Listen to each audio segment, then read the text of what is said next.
Hi, welcome back. Thanks for rejoining me here at my video blog. It's March 25th, 2022, and today I want to talk a little bit about the nervous system and a couple of ways that we use our nervous system and my thoughts about how maybe we could and should be using it differently for a lot of us. So I think everybody has kind of a basic familiarity with the nervous system and a couple of components of the nervous system, which are the sympathetic and the parasympathetic. The sympathetic nervous system being your fight or flight response, the parasympathetic being the response that balances that out, sometimes called the rest and digest, which is the one that activates in order to deactivate the sympathetic nervous and bring you out of fight or flight, and that's the state that we should ideally be in when we are calm and relaxed and feel safe. And secondary to the fight or flight response in the sympathetic nervous system is what a second set of defensive or adaptive safety creating responses that have been discovered more recently that I guess the slang is freeze and please, otherwise known as the dorsal and the ventral, which are a couple of responses that are a little more pro-social. They're specific to warm-blooded mammals. And what those responses are about is the please is usually the third line of defense if fight or flight aren't the appropriate responses to the situation. The please response is where the nervous system has detected something in the environment that feels dangerous, that doesn't feel safe, and it's a social situation with another human specifically. I guess it could be another mammal, but generally another human. And what the nervous system does is essentially hijack you into being whatever would be pleasing to the person who's posing a threat in an effort to regain or maintain some sort of safety. So it's interesting, there's a network of nerves that start in the heart and that actually extend up through the throat, interestingly through like right around the vocal cords and the voice, up through the palate and into the face, and they have some control over the muscles around the eyes and the mouth, and what they do is cause you to do things that are disarming and to smile even though you may not really mean it, and actually also to inhibit your words. It softens the voice, it makes the voice more soothing, and it can actually go so far as to suppress things that you might say that would be inflammatory or aggravating, and that might put you in greater danger. So just some kind of background information. So the thing that I've been thinking about and that's been coming up this week, I kept hearing the word innervate, which means basically to grow nerves, or to like the heart innervates out through the body. And thinking about kind of the word nerve itself, and that we have this nervous system, and that nervous and nerve are actually polarities of the same topic. So the nervous system serves one purpose, which is to be kind of constantly scanning the environment and assessing for anything that might be dangerous. So it's that makes it receptive. It's reading information and bringing information back to the heart and the mind to process, to offset any dangers or anything that might feel unsafe. It also works in the reverse, where it's kind of energy coming out, and it's the nervous system through which we experience the world. Like all of our senses are innervated, and so we feel, we taste, we touch, we smell. These all have to do with the nervous system as well.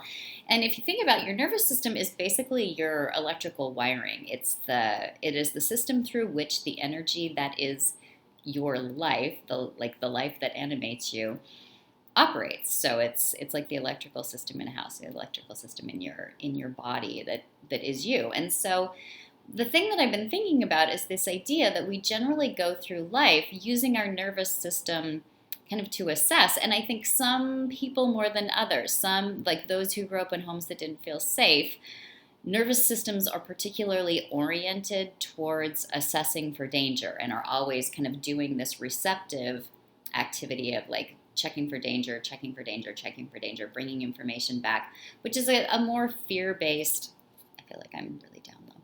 It's a little more fear-based function of the nervous system, hence nervous. As opposed to nerve, if you think about that idea, which also is a thing that flows through the nervous system, your nerve is you. It's your chutzpah. It's your courage. It's basically like, as opposed to bringing information into the heart and the mind in order to keep us safe, it's kind of the information coming from the heart and the mind, like basically who we are, that's going out through the nervous system in the form of nerve to interact with the world, to like curiosity would be a function of this. But also, I think like just creativity and your way of being in the world. If you think, like, I don't think the word nerve gets used as much, but I think about my grandmother's generation, and specifically my grandmother's, they use the word nerve more, and just the idea of like somebody who's got some nerve. And sometimes it was used derogatorily, but I think a lot of times it was used out of admiration, the idea of having the nerve to do a thing or to be yourself in whatever way. So I do think there are folks who naturally use their nervous system for nerve and to kind of express themselves and interact with the world in this way that's just kind of wide open and a little fiery, as opposed to folks who have PTSD, who grew up in unsafe homes. And I've thought a lot about women specifically, and specifically women in our culture or any other historically patriarchal culture. If you think about being a female, a woman in a patriarchal culture, you're, I don't know how to say this in a way that is less maybe over dramatic, but you don't hold the power. And, you know, it hasn't been a lot of generations since this was sort of terrifyingly true. You don't hold the power, and you are expected to partner, and, you know, within heteronormative standards, you're expected to partner with essentially your oppressor, or he who, like the men who have the power to potentially act as an oppressor, which in my mind, I'm like, that's a little bit like being an antelope and being expected to partner with a lion. So ideally, you're going to choose wisely, and you're going to choose a partner who is not a lion to your antelope, and you're also going to be fairly assertive. But when it comes down to it, when there's such a differential of power, a disparity of power, where your power lies ultimately is, like they say, manipulation is the tool of the oppressed. Where your power lies is in being pleasing.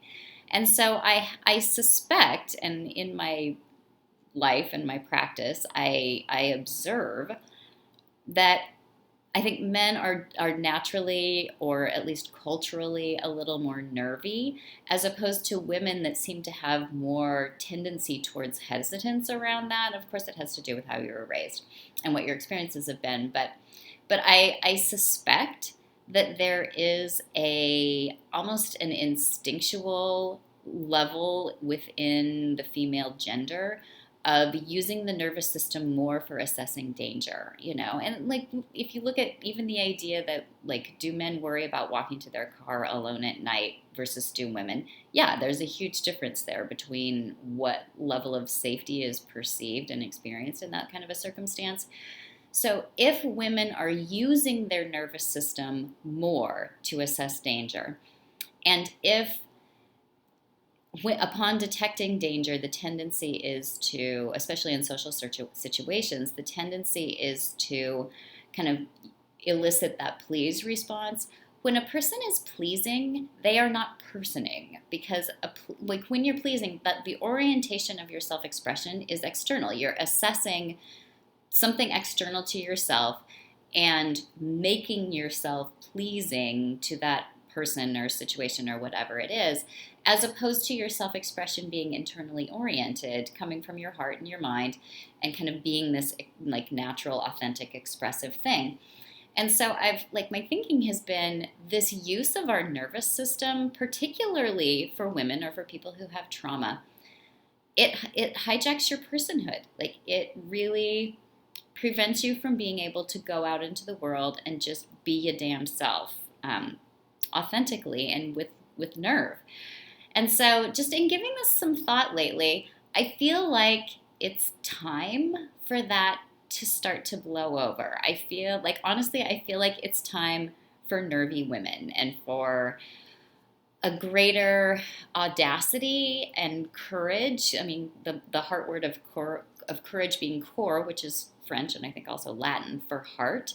That like the taking of this and also in Chinese medicine, your heart is your fire element. Taking of this like your fire, your who you are, your essence, and expressing it outward literally through your nervous system in the form of nerve to interact with the world in this way that is brave. And I keep thinking about like performance artists, like the audacious radicalism of performance artists. Like what if we approached life with a level of creative license or creative agency and with a level of nerve and innervation, and just lived life from that place, from this kind of audacious, creative, artistic expression.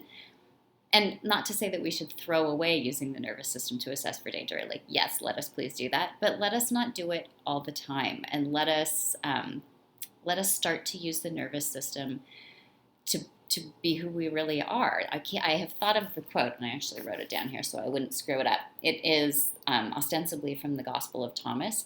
If you bring forth what is within you, what you bring forth will save you. If you do not bring forth what is within you, what you do not bring forth will destroy you. And I think maybe it's just time to take what's in here and discharge it like fire out through the nervous system with so much nerve. And that is what I have to say today. Thank you.